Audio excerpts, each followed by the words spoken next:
What's going on? Where's the rest of the class? MJ. It's all good. All right, good afternoon, everyone. A strong bipartisan majority of Congress supports Ukraine in its fight against Putin's brutal war. Unfortunately, some Republicans are now holding urgently needed Ukraine funding hostage to a set of completely unrelated, bipartisan, border demands. Instead of negotiating in good faith, as a group of Democrats and Republicans have been doing for some weeks now, they're doubling down on an all-or-nothing approach. Now, let's remember the president's request that the Senate is voting on includes funding to secure the border with 1,300 additional CBP agents and tools to stop the flow of fentanyl. Democrats have put bipartisan compromises on the table, but Republicans are playing chicken with our national security. If they don't get 100% of their extreme demands, they'll block critical border funding and kneecap Ukraine on the battlefield, damaging our national security. As the president said, the world is watching and history will judge Republicans for what they do at this moment. If they continue to make extreme demands, Putin will be much more likely to succeed in Ukraine and more countries will be at risk. Congress cannot let Putin prevail. The stakes are just too high. Now, we are tracking the horrific string of shootings that took place in Texas yesterday, and our thoughts are with the 6 victims who lost their lives, as well as several others who were injured, including 2 police officers. We have multiple federal agencies supporting local authorities who are leading the response and investigation efforts, and we are deeply, deeply grateful for the courageous efforts in apprehending the suspect who is now in custody. As the president has said time and time again, we must all do more to stop this type of violence. President Biden continues to take executive action and swiftly implement the bipartisan Safer Communities Act, but we need Congress to take further action to establish universal background checks, pass a national red flag law, and ban assault weapons. We cannot become complacent here. There's too much at stake. Today, the second gentleman will echo those sentiments at the 11th Annual National Vigil for all victims of gun violence. The 2 deputy directors of the new White House Office of Gun Violence Prevention, Rob Wilcox and Gregory Jackson, who are both not only experts, but also gun violence survivors themselves, will also deliver remarks today. Now, earlier today, you heard this from the president yourselves. He spoke at the 3rd Annual White House Tribal National Summit, where he reiterated his profound respect for tribal sovereignty and shared some exciting new announcements. The president signed an executive order that will usher in the next era of tribal self-determination and transform how the federal government funds and supports tribal nations. He also announced the administration's full support for the Haudenosaunee Confederacy to compete under their own flag in lacrosse internationally at the 2028 Olympics in Los Angeles. Throughout the 2-day summit, senior administration officials will highlight progress made to support tribal nations, including record investment provided through the president's Investing in America agenda, and discuss critical issues facing Native communities with the 300 tribal leaders in attendance. And with that, we have Admiral John Kirby from National Security Council back with us in the briefing room to give an update on the Middle East. And I think there's some Ukraine stuff he's going to talk to all of you about and also take some of your questions. With that, Admiral. Good afternoon, everybody. Just bear with me. I'll try to get through this fairly efficiently. I think you've just heard the President and, of course, Karine speak about the critical importance of supporting Ukraine through funding and why we need Congress to take urgent action to stand with them in their fight for freedom. Just today, we announced our latest security assistance package to support them. This is a 52nd package of weapons and equipment that we're sending to Ukraine to help meet urgent battlefield needs as they continue to fight this counteroffensive. Now, this package includes more artillery, ammunition, to help Ukraine defend their territory. And it includes more air defense capabilities to protect Ukrainian cities and infrastructure from Russian missiles. I said the other day, we fully expect the Russians to go after the energy infrastructure, so this air defense capability is meant to help them defend against those attacks. But again, as Karine said, without additional funding, these weapons will be among the last that we'll be able to send. Cutting off support and giving Vladimir Putin exactly what he wants, that would just be terrible, not just for the people of Ukraine, but for our own national security interests and absolutely the national security interests of our allies and partners in Europe. As you all know, President Biden participated as well today in a virtual meeting of G7 leaders, and in light of all the number of significant events going on in the world, they felt it was important to meet before the end of the year. Absolutely, they discussed about the issue of supporting Ukraine and how important that is for all of them. They also, of course, touched on the Middle East and a range of other global challenges. Now, I want to switch gears quickly, if I could, to the Middle East. We obviously continue to stand firmly with the Israeli people as they defend themselves against Hamas. Military assistance to the Israeli Defense Forces continues to flow. And again, we are focusing on the kinds of capabilities, weapons and systems that they need most as they continue to go after the leadership of Hamas. And now, of course, as they're moving into operations in the south. At the same time, under the president's leadership, we're also, even after Hamas pulled out of the idea of the pause and the hostage exchanges, we're still working with our partners internationally to keep the flow of assistance into Gaza going up. That includes food, water, medicine, and fuel. And what we've achieved with our Israeli counterparts is trying to help sustain the level of aid going in, even without the pause in place, at roughly the level it was when the pause was in place, so couple hundred trucks a day. Yesterday, we also conducted yet another U.S. military airlift of 36,000 pounds of food, assistance, and medical supplies. I think in the coming days you'll see yet another U.S. military airlift of aid and assistance going into Egypt, then to get trucked into Gaza. We know that there's more than 1 million displaced people internally in Gaza, and we also know that they're desperate for this help. The United States has been, and we will remain, the single largest contributor to UN relief efforts, providing, as we already have, more than $1 billion since 2021. Now, we also, of course, recognize there's been a significant number of civilian casualties from this conflict. Innocent people killed, both Israeli and Palestinian, as well as many, many thousands wounded. Each one's a tragedy. We mourn with them all, and we're going to continue to work with our Israeli counterparts to be as careful and as deliberate as they possibly can as they now go on renewed offensive operations. Finally, if I could, switch into Mexico, the U.S. Department of Treasury today sanctioned 17 targets. That's 15 individuals and 2 companies that are linked to the Beltran Leyva organization, otherwise known as BLO. It's one of the most powerful drug trafficking organizations in the world and heavily involved in the transportation and distribution of deadly illicit drugs, including fentanyl, to here in the United States. It's also been one of the largest suppliers of cocaine to the U.S. market over the last 2 decades. Concurrently, the Justice Department unsealed indictments against 60 defendants on various international drug trafficking offenses related to the import of illicit drugs like meth, cocaine, marijuana, and of course fentanyl. These actions are part of a whole-of-government effort coordinated with the government of Mexico to help counter the global threat posed by the trafficking of these illicit drugs. And of course, Secretary of the Treasury Janet Yellen is down in Mexico right now, even as we speak, engaging our partners on this very, very issue. We take it seriously. Too many people are dying as a result of these drugs, and we're not going to stop in our efforts to try to stem the flow. With that? Thank you.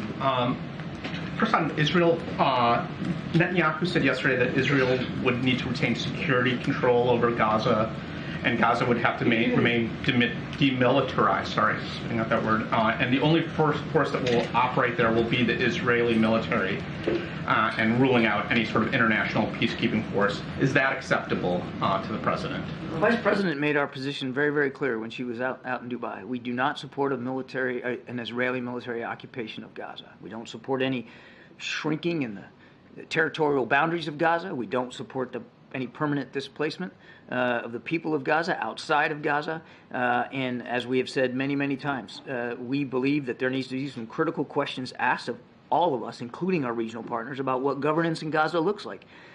Don't have the answers to all those questions, Amr, but what we do know is it's got to be responsive to the aspirations of the Palestinian people. It has to be representative of them. So would a buffer zone be also something that would be ruled out? I'm not going to get into specific back and forth on different ideas. I'm just telling you that we do not support a reoccupation of Gaza. That's been plain, simple, clear, right from the president on down.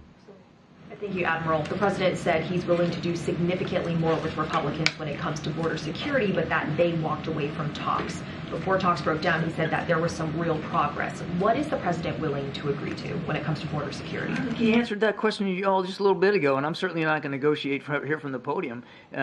We put forth some serious proposals here on border security. And unfortunately, the Republicans weren't willing to negotiate in good faith. So, as he also said to you guys, we're going to keep talking to him. We're going to keep the conversation going. And we're willing to have good faith negotiations over border security.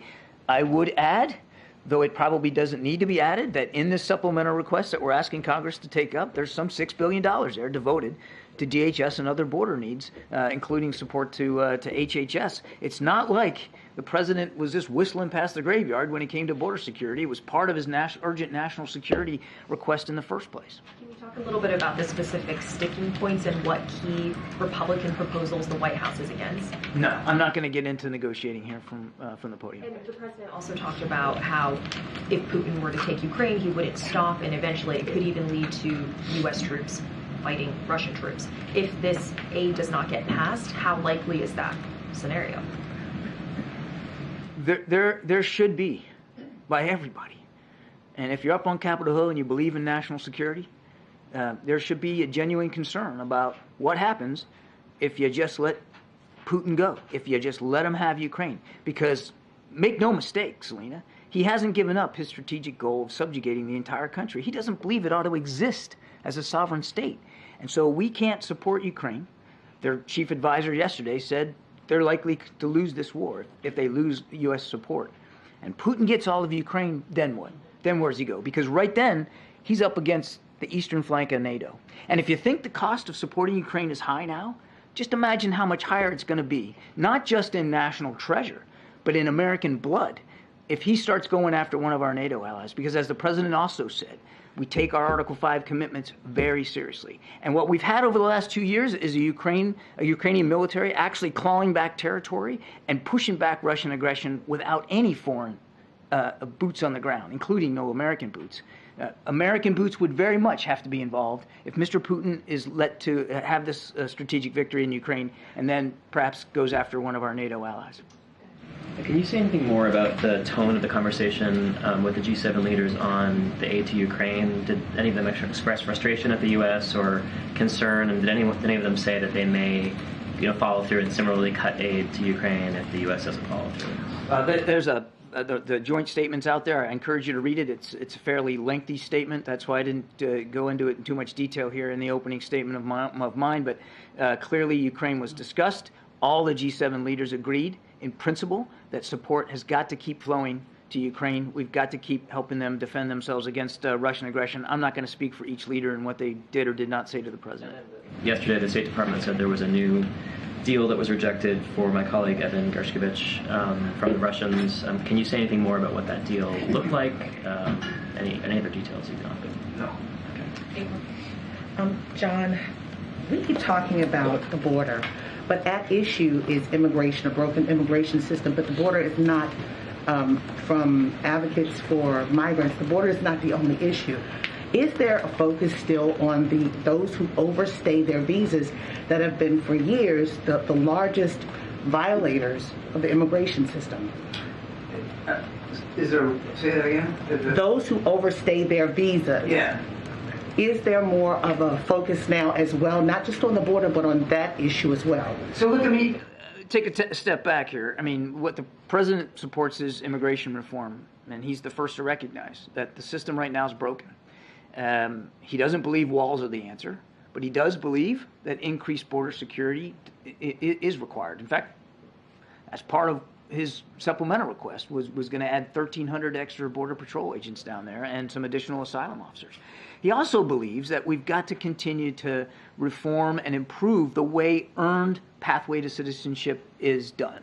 And that certainly includes people that are here legally and those who are here illegally. And making sure that that those who are here illegally face repercussions for that and are held responsible for that, but that we open up additional ways for people to come in legally.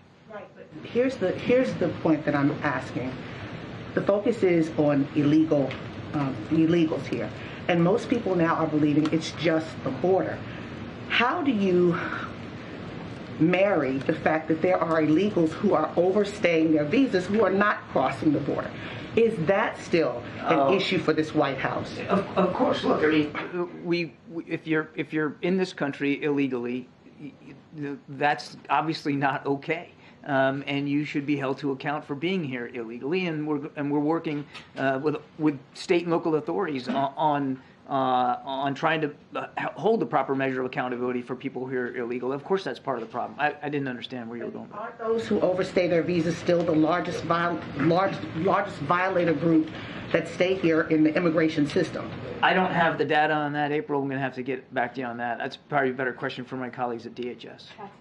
Thank you, Karine. John, follow up on Amir's question. If Israel continues with its plans to reoccupy Gaza, would the president move forward with his consideration to withhold aid to Israel? I'm not going to get into a hypothetical. I just won't speculate about that. We've made very clear our position on any potential reoccupation of Gaza. And one question, if I may, on COFA. The administration just sent to Congress some COFA-related agreements for Micronesian Marshall Islands. Can you explain what's at stake here if Congress does not pass the funding in terms of U.S. national security interest in the Indo-Pacific? I'm going to take that question. Thanks, John.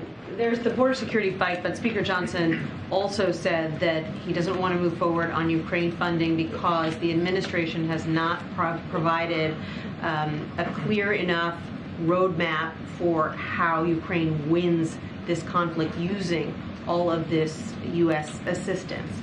What more can the White House do to lay out that roadmap for Congress?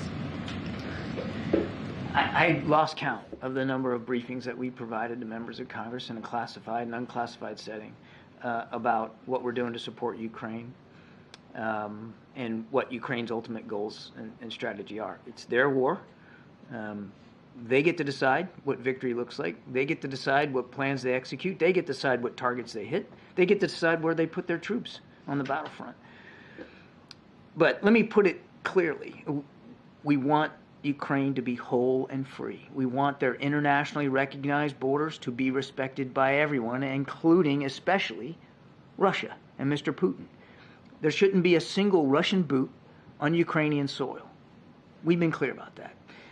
Number two, as Ukraine continues to fight for that outcome, we're going to do everything we can to make sure they've got the tools and the capabilities to do that. And that assistance has been evolving over time. I have been talking about this myself from two different podiums now. It's been evolving over the last 2 years as the war has evolved. And we have been nothing but transparent with Congress about each and every security assistance package that has been delivered to Ukraine. Every single one of them, including the one I just talked about, is done in full consultation with members of Congress. Number three, the issue of accountability. We actually share the concerns over that. We've been sharing concerns over accountability of those systems and those weapons since we started giving them to Ukraine. And I'll tell you something else. The Ukrainians are also concerned about that. They've said that they also want better accountability in their own system for where these munitions and these systems are going. And we have added personnel to our embassy, military personnel into our embassy staff for that purpose alone, to work with the Ukrainians on accountability. The last thing I'll say on this is it's a war. And if you think you can count where every single artillery shell is going and every single bullet that's fired, then you're dreaming. It's a war. It's combat. Now, we're doing the best we can to account for the aid we're giving them and how they're using it. We're giving them training on how to do it, and we're even doing retraining on how to do it, including some pretty sophisticated systems like Abrams tanks and now F-16s. So we all take that seriously. But it is a war. And it is a war that we are committed to seeing Ukraine win.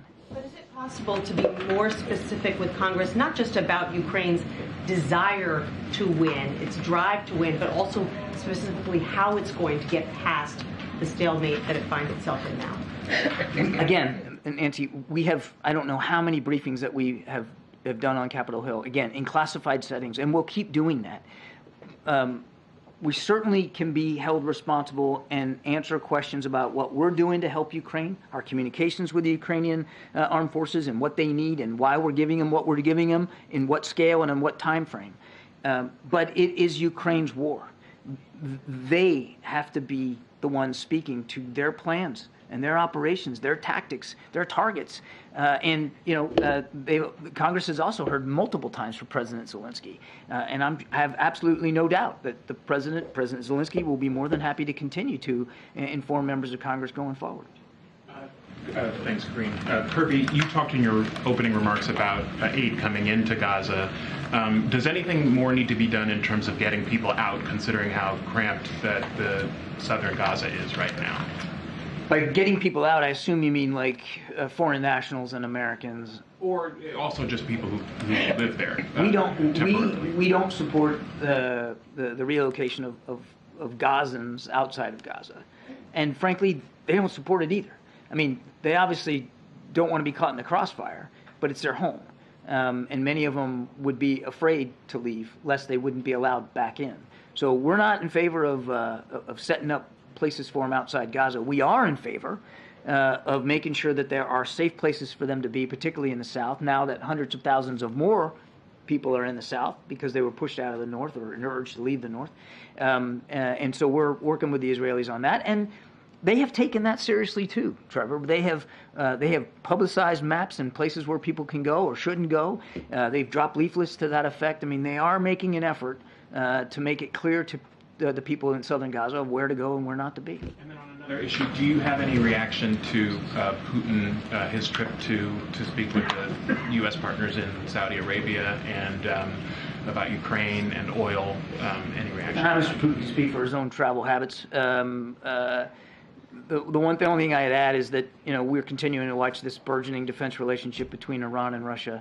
That's worrisome because Iran continues to provide drones to Mr. Putin, who uses those drones to attack energy infrastructure and kill innocent Ukrainians. And what the Iranians are expecting in return is a measure of defense industrial support as well. And an Iran that has more advanced capabilities and availability to get their hands on Russian weapons, that's not an Iran that's healthy for the security environment in the Middle East. And the Saudis should be concerned about what's going on with Iran. I'm not going to tell the Saudis what to be concerned about or what not to be, but I think they certainly share concerns about Iran's destabilizing behavior and their potential growing military capabilities. Absolutely. I mean, this is a country that, outside of the truce that's been in Yemen, had not too long ago came under direct attack from Iranian missiles and systems fired from the Houthis into the southern part of their country. Thanks, John. Is it your current assessment that the Ukraine war is at a stalemate, and would additional funding help break that stalemate? I won't characterize the state of the battlefront. That's really for the Ukrainians to do. We've really taken a position of not armchair quarterbacking that and slapping bumper stickers on it. I would tell you or point you to what President Zelensky has said himself. They haven't made as much progress in the counteroffensive as he wanted to. Some of his generals have said similar things. We would agree that they didn't go as far as fast as they themselves wanted to go. And again, as winter sets in, I don't think we should expect, any more than we did last winter, that the fighting's just going to stop. These two sides will probably keep at it. Right now, there's not a lot of movement on the battlefront, either in the east or in the south. But the Russians have made it very clear that they're not just going to sit in camp all winter, that they want to go on the offensive. And they've got the advantage of manpower that they can throw at this stuff. And so we got to make sure, that's why the president was so strident today, we've got to make sure that Ukraine continues to get the support that they need going into these cold winter months. And part of the, on Israel, sorry, part of the truce agreement was for the ICRC to be able to go in and visit hostages by the end of day 4 of the truce, but it's been well over a week. Do you know why Red Cross officials haven't been able to visit hostages yet? Of course, among them American citizens. It's unacceptable, and the blame has to be laid at Hamas's feet. You're saying it's Hamas's fault that Red Cross officials haven't been able to go in? Is it that they haven't offered Hamas permission? has not allowed Red Cross in to visit the hostages as they agreed to do, and it's unacceptable. I mean, one of the things you all keep asking us, and rightly so, about the condition of these hostages, what we know about them. Well, the truth is we don't know a lot. And if we could get Red Cross access to them, not only would they have a measure of solace, which is the most important thing, that somebody knows where they are and cares about their condition, but it would help give us some information. So what you're saying is that Hamas has directly communicated to the Qataris that Red Cross officials cannot go into Gaza. No, I've not said that, MJ. I said our assessment is that Hamas is holding up this access, but I've not said that specifically. John, if I can, on Israel, the last time that President Biden and Prime Minister Netanyahu spoke to one another was November 26th. It's now been 10 days since then. That's the longest stretch that the two men have gone without speaking since the war began. 8+ weeks ago, I think they've spoken at least a dozen times in some form to this point. Why have they not spoken in any form in the course of the last 10 days? Wouldn't read anything into that, Peter. I have absolutely no doubt in my mind that there will be additional conversations with the Prime Minister. I guess we shouldn't read anything into that, though. It does seem like the last 10 days have been particularly dramatic in terms of the escalation following the ceasefire there. They are on the exact same page. The President's fully comfortable with the way things are being handled at this point. I just wouldn't read anything into the fact that there hasn't been a conversation in recent days. There absolutely will be additional conversations between the two. I have no doubt about that. Do we have any information, does the U.S. or via Israel have any information that those individuals who are still women, who are still being held hostage inside Gaza right now by Hamas have been the victims of sexual violence? We know about hostages who have come out. Is there any evidence, any information that those who are presently being held have been as well, or are being? I can't speak to specific cases, but and I know Karine talked about this this week. I mean, it is a sick truth of this particular group that they use sexual violence as a weapon and a tool, I mean that's a matter of record, particularly since on the 7th of October and since listening to some of the hostages that have been released. So sadly, I think it's safe to assume that they're still using sexual violence as a weapon, but I can't speak to specific cases. Lastly, quick one. Karine may have information on this, if not you yourself, and this may be happening just as we're speaking, but there's new reporting about an active shooter at the University of Nevada, Las Vegas. Is that information either of you knew before you got out here, and have anything more you can share about it? Yeah. I just was told about the shooting. Obviously, we're going to continue to monitor what's currently occurring. I don't want to get ahead of what local enforcements are probably dealing with at this time. You heard me at the top talk about another shooting that happened in Texas. And certainly this is an epidemic that the president has taken very seriously. That's why he's taken actions, right, and doing more than 24 executive actions and making sure that we deal with the epidemic, making sure that people feel safe in their community. And I talked about the second gentleman who's going to be attending a vigil along with our two deputies who are helping to head our gun violence prevention office. And so don't have anything to share at this time. Certainly, if we have more, we will share that with all of you. But we are monitoring very closely. Go ahead. Go ahead. Thanks, Karine. Thanks, Admiral. Just wanted to ask you about Venezuela. There's been tensions have been increasing with Guyana on their border after the referendum in Venezuela on the neighbouring region. Brazil's military is now now reinforced in the area. Just wondered what your assessment of the situation is there, and how concerned are you about it at this stage? It's concerning. We're watching this very, very, very closely. As I said, I think last week, the arbitral decision needs to be respected. We obviously don't want to see any violence occur here or conflict occur, and we're obviously in touch with all our partners. Thanks, Karine. Thanks, Admiral. So on Monday, NSA Jake Sullivan said that the U.S. is in talks to establish a naval task force to ensure the safety of commercial vessels in the Red Sea. Has there been any additional progress on that? When would that task force be expected to begin, and which allies and partners have said they will participate? We're still working through the modalities of all that. What Jake also said was it would be built out of an existing maritime task force that reports up to the 5th Fleet Commander in Bahrain, who is the naval component for U.S. Central Command. So there's already an existing organization here. What we're talking about is directing them to conduct operations perhaps in different areas and for different purposes. And so there's already international support but baked in to this task force, and certainly we will talk to partners in the region about whether they want to be additive to it, if they want to be to join it. But I don't have any updates from after Jake announced it. Just a couple of logistical questions on the aid that you were talking about at the beginning. As these U.S. aircraft are coming in, what is the level of trucks that are able to cross sort of now versus the couple of hundred a day during the pause? What's the comparison? Well, we reached about 200 or so per day during the pause, and that's the goal right now. I don't have the figures for the last 24 hours. But we just had some representatives on the ground out there. Ambassador Power was there. Our Chief of Staff for the NSC, Curtis Reed, was out there.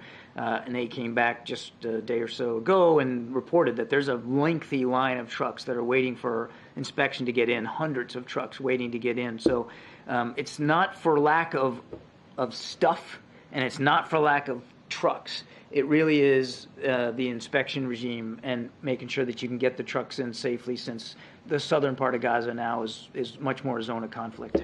You had mentioned a couple of weeks ago that one of the challenges, at least initially with getting the aid in, was that Hamas controlled that side of the Rafah crossing. Is that still the case? Is Hamas in control still of the Rafah gate, or is IDF playing a role now on that side? As far as I know, they still have a measure of control there, but there's an inspection regime that really is the sort of the long pole in the tent, so that we can make sure what's going in is legitimate humanitarian assistance. Thank you, Karine. The Israeli army spokesman said that the ratio of killing a Hamas fighter is equivalent to 2 civilians. That means if Hamas has 35,000, that means 70,000 civilians could be killed. Is this rate acceptable? He said actually it's a positive rate. Is this acceptable to the U.S.? And second, John, if you allow me, also the Israelis saying that 15,000 Palestinians have been killed, which is more or less mirror what the Ministry of Health said. So would you take now what the Palestinians said as credible kind of figure? I can't verify the numbers. And the right number of civilian casualties is 0. Okay, well, the first question about the ratio. That's the answer to both your questions. I can't. The right number of civilian casualties is 0. I'm not going to speak to the ratio that the IDF is putting out there. The right number of civilian casualties is 0, and I can't verify the 15,000 number. We've said many thousands have been killed. Thank you, Karine. Admiral, is the Lebanese army that is supported by the U.S., we receive millions of dollars over the years of military aid. Is it part of the war? Is it part of the conflict? Because Israelis carried an attack against a Lebanese army base in south of Lebanon and killed some soldiers. Is it acceptable? I didn't follow the first part of your question. Israeli airstrike carried an attack against Lebanese army base in the south. Is it acceptable? I'll let, as I've said many times before, I'll let the Israeli Defense Forces speak to their airstrikes, to their military operations. Army? Is it part of the conflict? I will let them speak to their operations. And I'm not going to armchair quarterback their operations here from this podium. We're going to make sure that they have the security assistance they need to defend themselves. So the UN expressed that there is no safe zones in the south, and now Israel is encouraging people to move more to the south.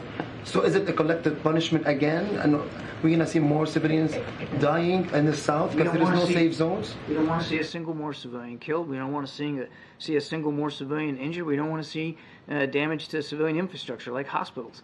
And we have made that case, and we'll continue to make that case to our Israeli counterparts. But you don't want to see. But nothing is changing on the ground. The CNN producer lost 9 members of his family today.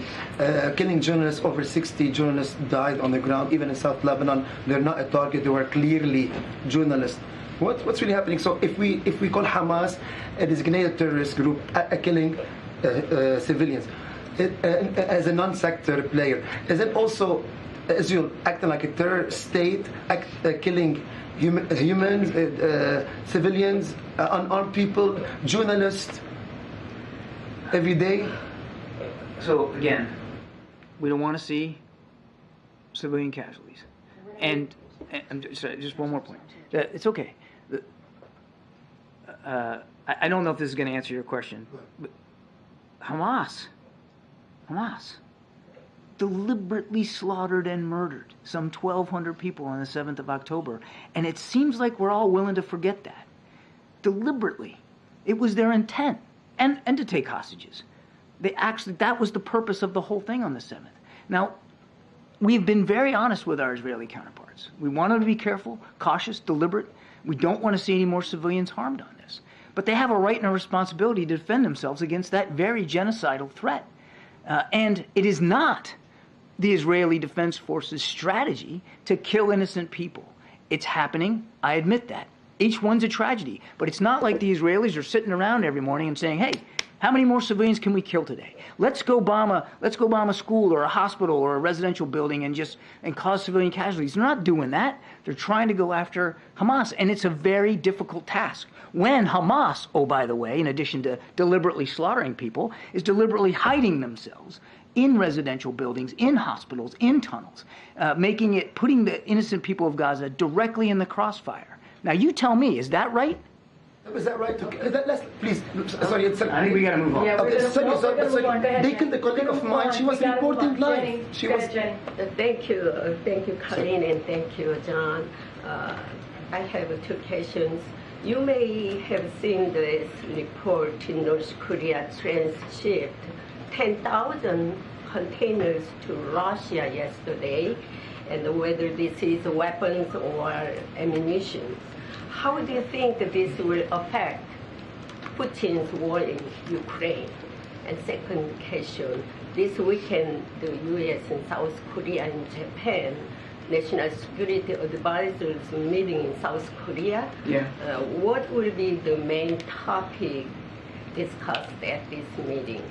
Mr. Sullivan's very much looking forward to this trip to Seoul to meet with both his South Korean and Japanese counterparts. And I think I don't want to get ahead of Jake, but I think you can expect a robust agenda of discussions of regional issues of mutual concern, particularly in the security environment. I know that Jake is looking forward to having discussions with both of those leaders about how we can build on the Camp David agreement and really try to improve our trilateral cooperation, as well as bilateral cooperation between the Republic of Korea and Japan. On your first question, I haven't seen those reports, so I can't specifically talk about this shipment, but I have talked about many times our concerns about North Korea providing artillery shells, for instance, to the Russian military and making it easier for them to kill Ukrainians.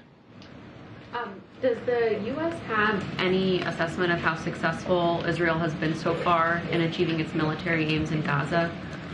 Yeah. Again, we're not doing a report card on their operations. They get to do that. These are their operations. I will tell you, though, Yasmin, that they have said they want to go after Hamas leadership, and what we're seeing is that they are actually conducting operations with that result in mind. That's the outcome they're trying to achieve, and they have achieved some measure of success going after Hamas leaders at various levels. Just over the weekend, we know that they were able to take out a Hamas battalion commander operating in the north.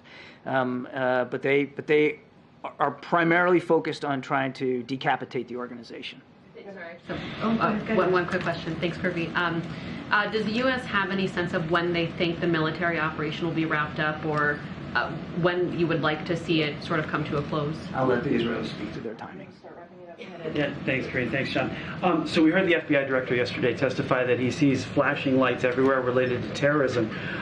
What's the level of concern of the president about who's walking across our southern border with those 1.7 million gotaways of the past 3 fiscal years? The president is always concerned about threats to the safety and security of the American people, whether those threats come from the southern border area or from elsewhere around the world. In particular, threats to Americans that are living overseas. It's always on his mind. And specifically about the southern border, though, so then why not cut that flow, stop that flow of people? As the president said, he's all about border security, and that's why he added money in the supplemental to increase border security, including some 1,300 additional Border Patrol agents, and again, more asylum officers, more resources to crack down on fentanyl coming across that border. He believes strongly in border security. Now, look, he has a difference of opinion with some Republicans on Capitol Hill about what border security should entail, what it shouldn't entail, like a wall or not.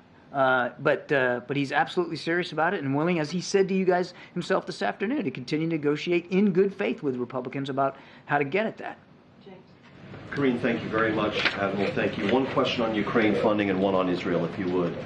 On Ukraine funding, the President has stated publicly many times, as have a number of his aides, you included, that you're all confident that the President will be able to persuade the United States Congress to renew funding for the Ukraine armed forces. Today he held that video call with the leaders of the G7, and it's manifestly clear that he's not necessarily going to be able to deliver on that promise. And yet, for the better part of a year, or more than a year, he's been telling those same G7 leaders, in essence, I've got this. I will get that funding out of the United States Congress. Today, he cannot make that promise to this same group of leaders. Is that a source of some embarrassment for him and for the United States? No, I disagree that it's not manifestly clear, James. I'm not sure where you're getting that phrase. The President remains confident that support to Ukraine is important for our national security interests. He remains confident that he's going to continue to work with members of Congress to get this done. He said so himself in those comments. And he's confident, oh, by the way, that there's still strong bipartisan and bicameral support for Ukraine up on Capitol Hill. We got a small number of Republicans that are pushing back on that. The President's not going to give up on this. You've also got a small window now. Well, the window's definitely getting smaller. I've been saying that for weeks now. The runway's getting shorter and shorter, and we've got basically to the end of this month. On Israel, does President Biden regard Prime Minister Netanyahu as a capable or even a great military leader? The President respects the position that Prime Minister Netanyahu is in. This is a man he's known for many, many years. They don't agree on everything, but he is the elected prime minister of our good friend, ally, and partner in Israel. And we're going to continue to work with him, make sure that he knows the United States will continue to have their back as well as they fight Hamas. But he believes that Mr. Netanyahu knows what he's doing right now as a military? James, I'm not going to play this game, and we're not going to get into characterizing foreign leaders here from this podium. He's the elected leader of Israel. The President has respect for him. He understands the challenges that the Prime Minister is going through right now.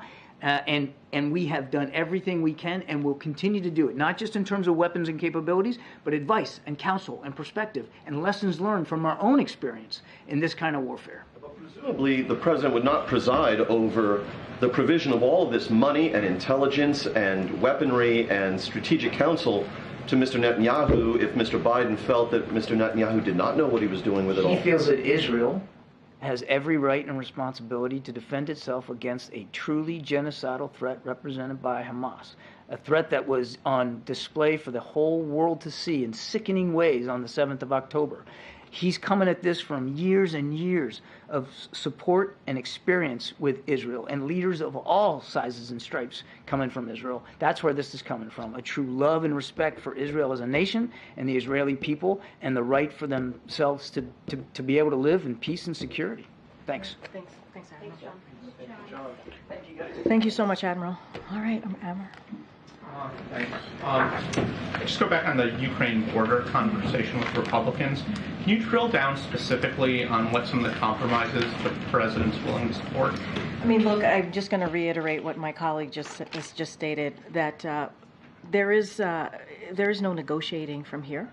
That's not what we're going to do. You heard my topper when I talked about how for some time now there were Republicans and Democrats who were behaving in good faith in trying to move forward with this.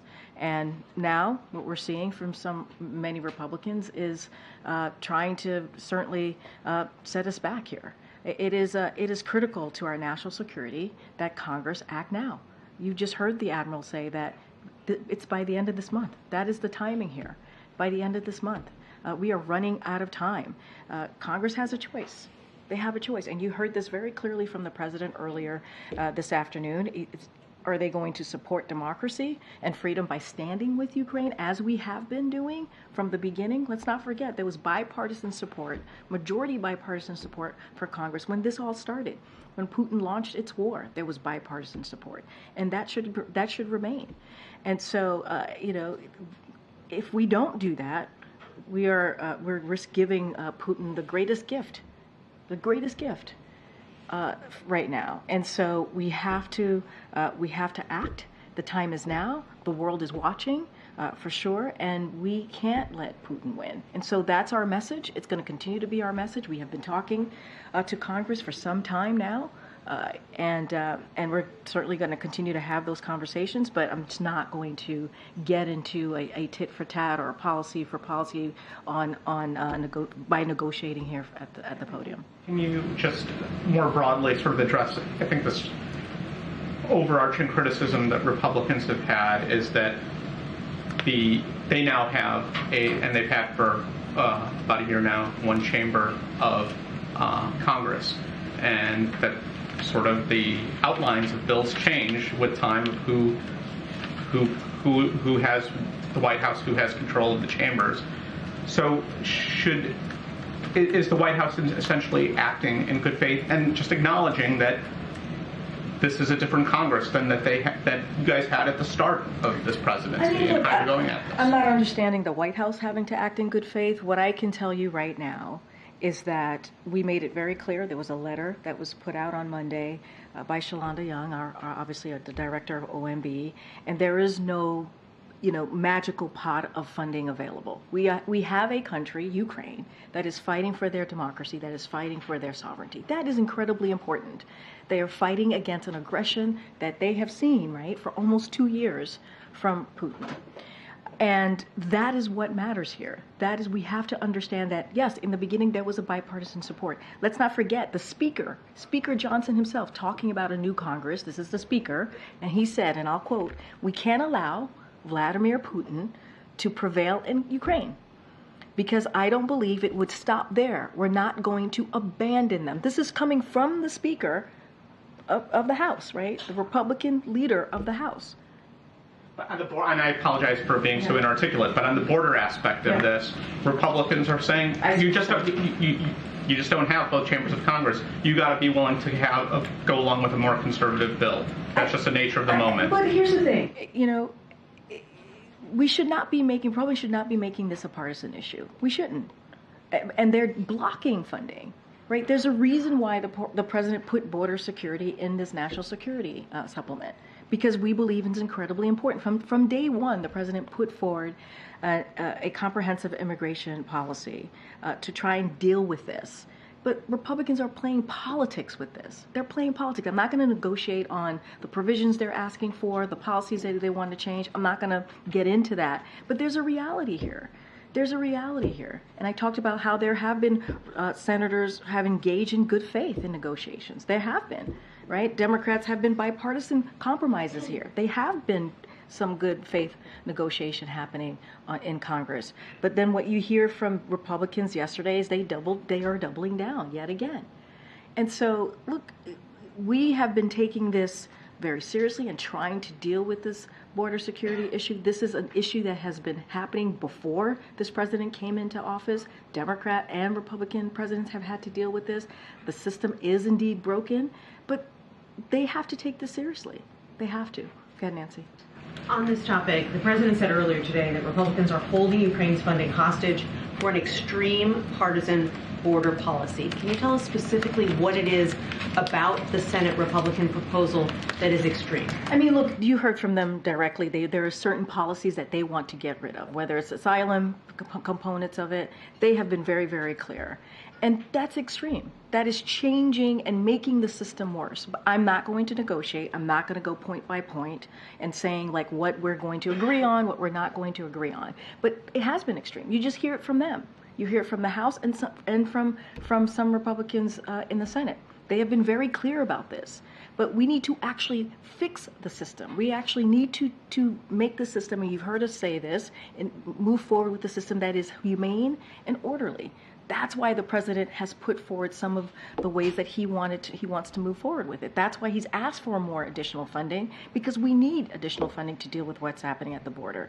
But I'm not going to negotiate from here. They have been very clear on the provisions and the policy changes that they want to make. I'm just not going to get into details from here.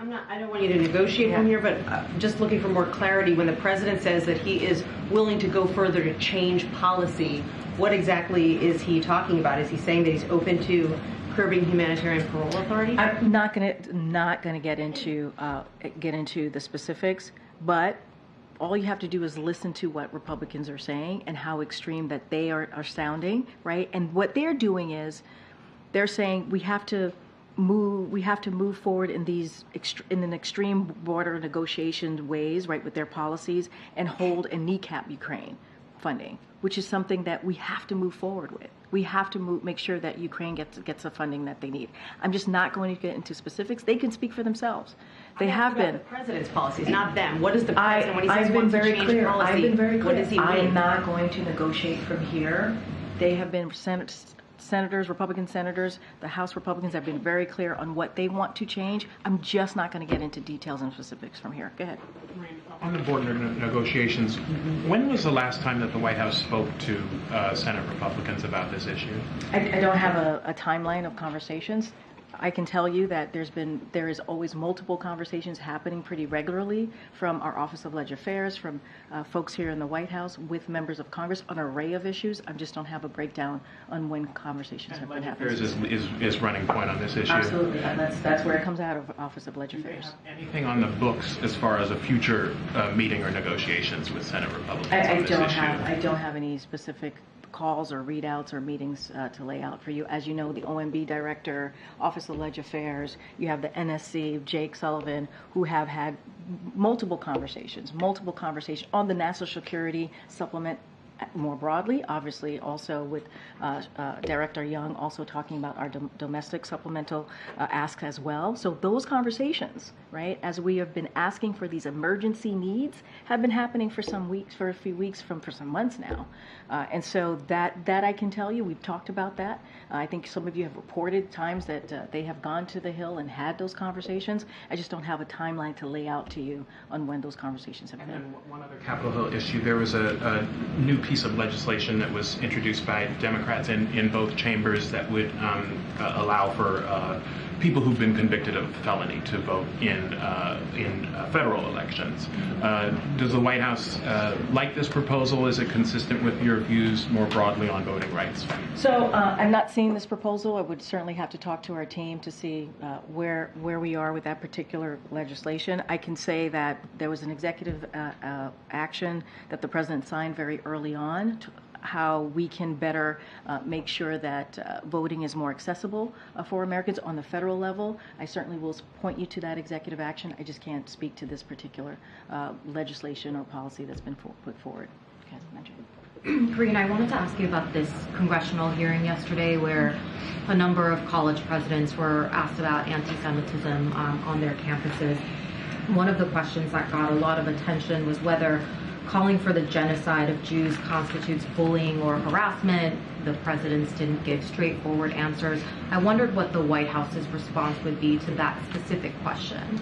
Yeah, and so look, and you all know this, and I think the president has been very clear. He's had total moral clarity on this.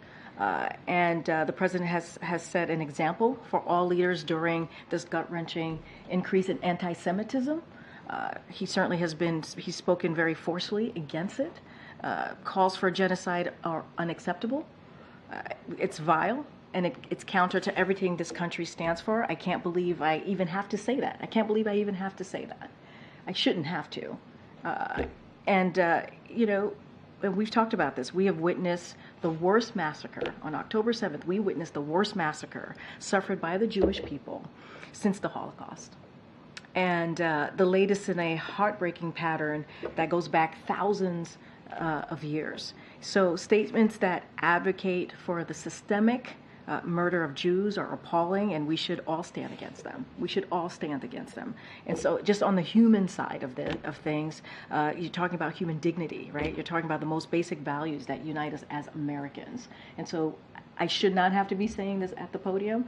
This should be something that this should be who we are, right? And how we move forward. We should be calling out this type of hate. So just because these college presidents had a hard time giving straightforward answers to these questions, I'm just wondering if a White House employee were to, for example, call for the genocide of Jewish people, would that person be reprimanded?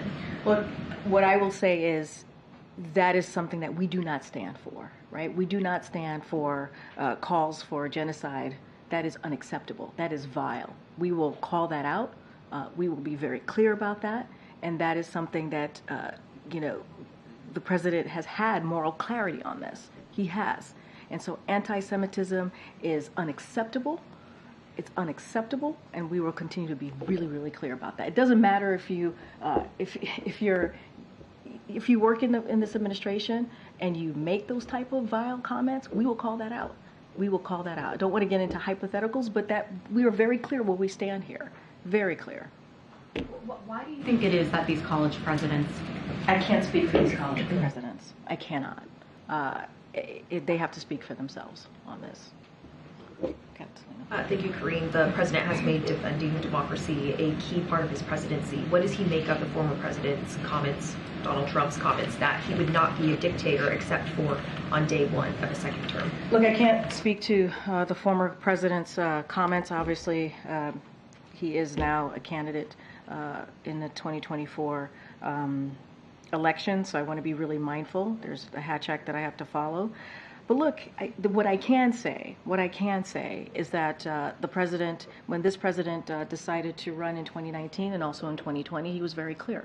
He was very clear on what he was seeing, right? He was seeing that our democracy was under attack, our values was under attack, and he believed that we needed a different view from what we were hearing from that president at the time. And so he's always believed in the importance of protecting democratic values and certainly protecting our rights. And it's not just us, it's majority of Americans. We saw that in the results of the election in 2022, in that first midterm under this president. We saw that again in 2023, where majority of Americans want us to continue to fight for our democracy and also continue to fight for our freedoms. And so that is something that the president believes and is going to speak against it, and also speak to why it's so important as a nation that we stand up and fight for our democracy. And that is who we are at our ethos. Will the president plan to watch tonight's Republican primary debate? The president's pretty busy tonight. There's a lot going on. Yeah, I think he's going to be hosting some of you tonight in the residence with your loved ones. So I think he's going to be pretty busy tonight. Okay. Thanks, Karine. The White House has previously said that they want to see a path for Dreamers and any new border security measures. Is that something the president still wants to see, or something? Absolutely. Yeah, absolutely. That's something he still wants to see. Remember his first comprehensive immigration policy that he put forth on day one. That is something that he wants to see. But is that still practical right now? I mean, look, we got to continue to make sure we ask Congress to act. I mean, this is a president who certainly is optimistic. And so certainly is not going to hold us back from pushing forward on something that is important for this country, important for those Dreamers who have been here for some time, have been part of the American experience, and we believe that they should have a path to citizenship. Does the White House have any comment on former Speaker McCarthy saying that he's going to step down at the end of the year, and the kind of narrowing Republican majority that's going on in the House? So yeah, I do have a couple things I want to say about that. The president wishes Speaker McCarthy well and congratulates him on a career of service. While they have important differences about policy, the president appreciates that they were able to work across the aisle on important priorities for the American people. And he appreciates that Speaker McCarthy's story is an American one, rising from founding a small business to being the highest ranking member of Congress. The president also congratulates Speaker McCarthy's wife, Judy, and their children, Connor and Megan. I don't have anything else to add to that, but that is our statement on the former speaker's statement. Jackie. Thank you, Karine. Should those university presidents resign? That is not for us to decide. Well, what I can say is give the moral clarity of where the president stands on this. It is sad. It is sad that I have to be asked about those comments that they made, or answering a question that should be very easy to answer, right? It should be very easy to stand up and say, we, of course, we're going to call out any type of genocide, especially as we have seen against the Jewish community. Of course, we're going to call out anti-Semitism. I can't speak to how their process runs. That is not for me to speak to. And hearing your strong answer, standing firmly against anti-Semitism, though, why is it not appropriate for the White House to stand firmly against anti-Semitism by calling for the resignations of those? Because some of them are private universities, right? They have their own process. We do not get involved in private university process and how they run their university. But what we can be very clear on and give moral clarity and call out and be being asked that question, we can say, no, anti-Semitism is unacceptable. It is unacceptable. What we saw on October 7th, the slaughtering of innocent people because of who they are and what they believe, that is unacceptable. That is unacceptable. Should their codes of conduct at the very least be updated if they... I don't even know what their code of conduct is, so I can't even speak to it. So that is something for the university to speak to. Can you explain what the deal is with this intern letter? I've seen some reporting that there were supposedly some interns that wrote to the president calling for a ceasefire, but there weren't any names on that letter. Has the White House determined if this was in fact White House interns that were writing to the president? Look, here's what I can say. As you stated, it was anonymous. I know this is a painful moment for multiple communities, and that many people have strong views, and this conflict is personal for many people. So we've been clear about Israel's right to defend itself. We've been clear over and over since October 7th about this, in accordance with the laws, right? We've also been clear about that. The laws of war against an active terrorist threat from Hamas. They are a terrorist organization. So Israel should be allowed to defend itself against a terrorist organization. And let's not forget, they want to annihilate Israel. That's what they have said over and over again. So President Biden has been fighting to keep humanitarian aid flowing into Gaza, as well as pressing our Israeli counterparts to do all they can to minimize civilian casualties. That is something that the president has worked on since day one, to make sure that humanitarian aid does get to civilians in Gaza. But as you stated, it was anonymous. But I can just state more broadly how we've been moving forward with this. Is the president's decision to run in 2024 final? You heard from the president. Obviously, I got to be careful. 2024 Hatch Act, but you've heard from the president on this. He answered this multiple times yesterday. Obviously, it's final. I'm going to take one last one. I'm trying to find somebody. Go ahead.